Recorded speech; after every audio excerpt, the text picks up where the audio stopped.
Pidato ini akan saya mulai dalam 3, 2, 1. Tindakan perundungan ini memang sudah bukan menjadi hal yang lumrah dalam ranah pendidikan, baik dalam ruang lingkup siswa maupun dalam ruang lingkup mahasiswa. Mengapa demikian? Karena memang tindakan perundungan ini dapat terjadi di mana saja, kapan saja, dan oleh siapa saja yang melakukannya. Tidak menutup kemungkinan orang-orang terdekat kita adalah yang akan melakukan perundungan tersebut, dan mungkin bisa saja kita adalah seorang korban daripada perundungan tersebut. Ketika perundungan tersebut sudah terjadi, kemudian ada pelaku pun ada korbannya, maka akan ada dampak yang dirasakan oleh korban atau oleh pelaku tersebut. Ketika ada dampak terjadinya perundungan tersebut terbagi menjadi 3 aspek. Ada dampaknya dalam ranah akademik, kemudian ada dampaknya dalam ranah sosial, kemudian ada dampaknya dalam ranah fisik.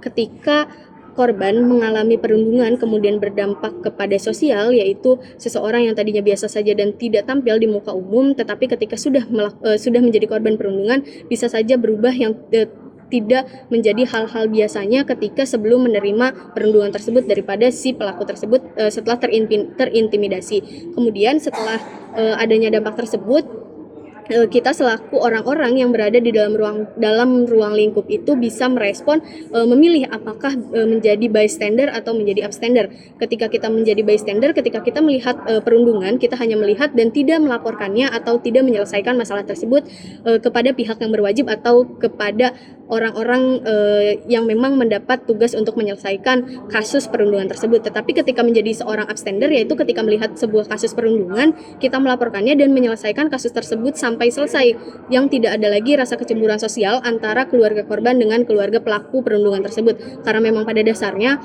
pelaku perundungan ini telah berdasarkan pasal-pasal yang telah ditetapkan pada Undang-Undang Nomor 35 Tahun 2014, yang memang sudah ada ketetapan-ketetapan untuk pelaku perundungan tersebut, yaitu dengan dipenjara selama 6 tahun 7 bulan atau dengan denda sebanyak 6 miliar ketika melakukan atau ketika memang tindakan perundungan tersebut dapat dibalas dengan pasal-pasal yang sudah melandasi tindakan perundungan atau tindakan bullying tersebut.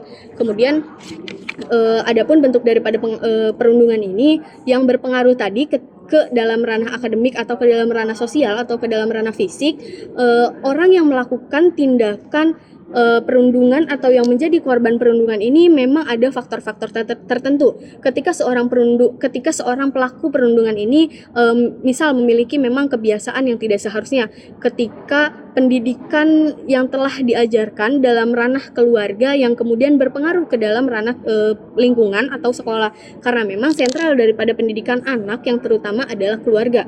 Ketika keluarga memberikan pendidikan nilai yang benar, yang bagus, yang juga memang sejalan dengan apa yang seharusnya, maka tidak akan menimbulkan anak yang akhirnya melakukan tindakan perundungan yang akhirnya ada korban daripada perundungan tersebut. Ketika kemarin telah terjadi kasus perundungan di SMP yang korbannya bernama Faisal, kalau saya tidak salah itu sampai meninggal dunia, yang dilakukan atau ada 9 pelaku daripada tindakan perundungan tersebut. Maka dapat kita lihat atau mungkin sedikit banyaknya pelaku tersebut memiliki tindakan atau pendidikan nilai yang kurang ketika diajarkan dalam ruang lingkup keluarga oleh keluarganya masing-masing. Mengapa demikian? Karena memang lahirlah atau anak-anak yang memiliki pendidikan yang tidak seharusnya. Karena memang kan pada dasar perundungan tidak terjadi dimanapun. Ketika memang anak-anak tersebut melihat bahwasannya perundungan adalah bukan tindakan atau bukan perlakuan yang memang seharusnya dilakukan dari anak ke anak. Ketika anak tersebut memiliki pendidikan nilai dan moral yang bagus yang telah ditanamkan oleh keluarga tersebut.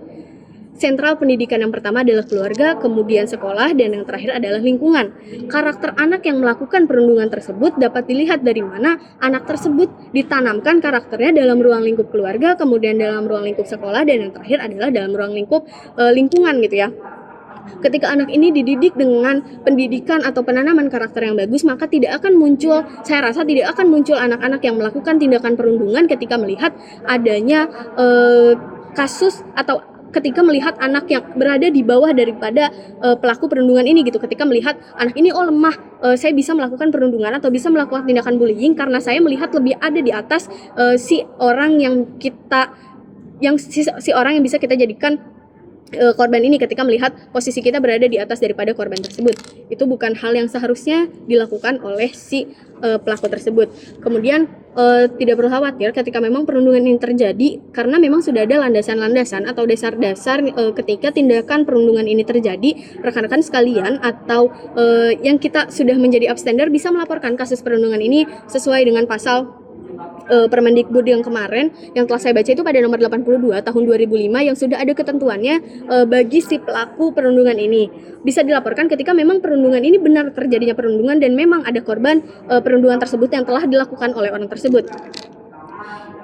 Kemudian dapat kita bedakan adanya perundungan ini baik secara fisik, baik secara verbal, atau dapat dilakukan perundungan secara media sosial yang dilakukan oleh orang-orang tersebut. Tindakan perundungannya ini melalui misal WhatsApp, kemudian melalui Instagram yang menjadikan reputasi nilai seseorang itu turun.